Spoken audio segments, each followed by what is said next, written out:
I'm Swami Tadatmananda, and I've been asked to tell you about our beautiful little ashram here in Somerset, New Jersey, where I live and teach since coming here in the year 2000. The origin of Arsha Bodha Center can be traced back to 1981, when my study of Vedanta, under the guidance of Pujya Swami Dayananda, first began. This photo dates from about that time. Here's a more familiar photo. In 1986, I moved to Arsha Vidya Gurukula, Swami Dayananda's ashram in the Pocono Mountains of Pennsylvania. I attended the 3-year-long course in Vedanta and Sanskrit he conducted there. After the course, Pujya Swamiji requested me to serve as manager of the Gurukulam. Then, in 1993, he initiated me into sannyasa, and I began teaching at the Gurukulam and around the country. I was frequently invited to teach in central New Jersey, which led to the idea of establishing an ashram in that area. With Pujya Swami Dayananda's blessings, Arsha Bodha Center was established in 2000. To find the perfect location for the ashram, I was fortunate to have the help of Jim Parmenter, a close friend and student. We searched for months before finding an old farmhouse in a rural part of Franklin Township. It was fully remodeled and was set on 3 acres of land, about a mile away from the main road. The rustic property bordered a 3,000-acre state park, full of forests, streams, and miles of walking trails. The farmhouse looked like this when it was built back in 1946, after the end of World War II. In the 1970s, the former owners had renovated that farmhouse and raised 2 children there. They also raised sheep in a big pen behind the house. We acquired the property, and then, on September 16th of 2000, Pujya Swami Dayananda came to inaugurate our new ashram. The auspicious event was attended by many from the local Hindu community. Shortly thereafter, classes commenced in the ashram's cozy lecture hall, which was adorned with a modest altar and was filled with students eager to hear the teachings of Vedanta. Our classes for adults, teens, and children grew very rapidly in size. Soon, we outgrew the available space and had to expand the hall to accommodate everyone. We had no funds to hire a contractor for this work, so Jim and I built a simple temporary addition, which unfortunately leaked whenever it rained. But it served the purpose until we could eventually build a proper lecture hall. With the additional space, we could accommodate our students, including children and teens. I have very fond memories of teaching there in the early years of our ashram's existence.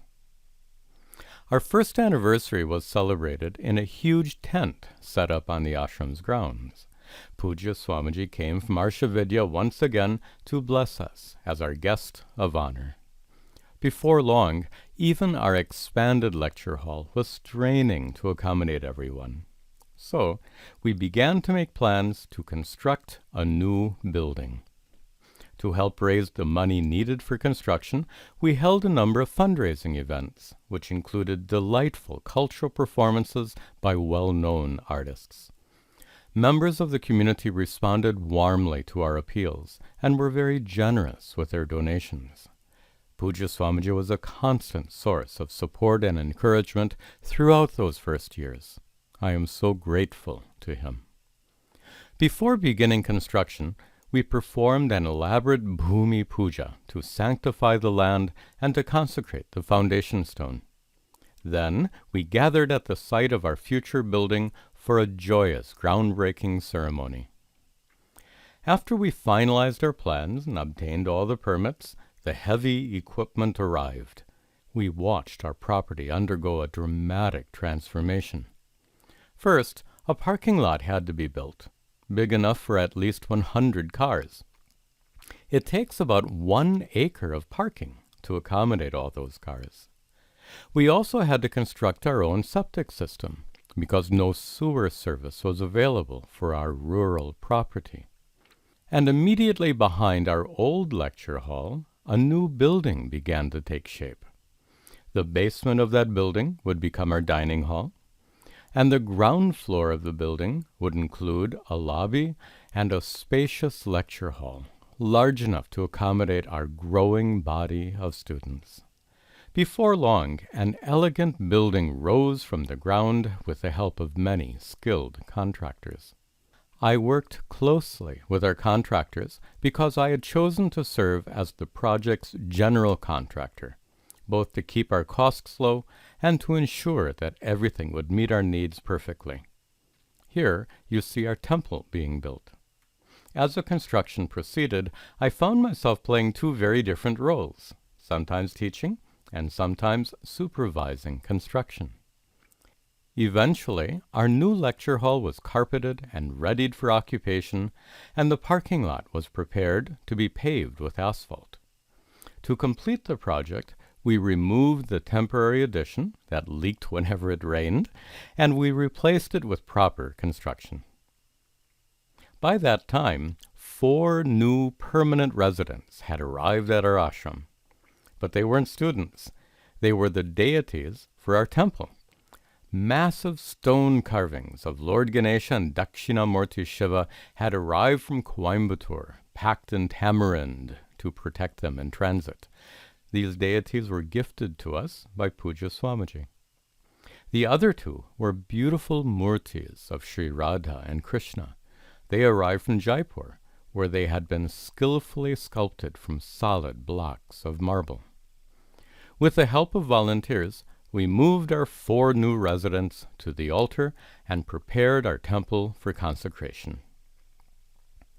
Priests came from Arsha Gurukulam to conduct the necessary rituals. The elaborate pujas and homas were conducted over 2 days and culminated in a grand procession around the ashram's grounds, carrying sanctified water to be used for abhisheka, the ceremonial bathing of the deities, to purify them and prepare them for worship. On June 11 and 12, 2005, our temple was consecrated and our spacious new building was inaugurated with great pomp and festivity. The celebrations were attended by hundreds of students and friends. It was a truly joyous culmination of our efforts. But I have to say, what really makes Arsha Bodha Center special is not our facilities, it's our students. Our students are wonderful. They're dedicated, enthusiastic, kind, and caring.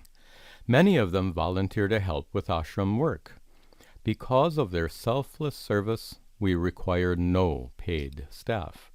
Our talented volunteers take care of everything, including organizing big events like summer camps, which were very popular for children and teens who came here to learn about their Hindu culture and religion. They especially enjoyed nature walks in the state park behind the ashram, as well as singing bhajans with accompaniment on guitar. Each year, our volunteers organize a wonderful anniversary celebration, including this one at our outdoor stage where children were the star performers for the cultural program. Before concluding, I'd like to invite you to visit our ashram and, if you can, join our classes. Everyone is welcome here. In this sacred environment, you can listen to the Bhagavad Gita and other Vedantic scriptures taught in the traditional way. You can meditate quietly, bathed in light streaming in through the beautiful windows. You can find inspiration at the side altar dedicated to our lineage of teachers. Please do come. I hope to meet you here someday.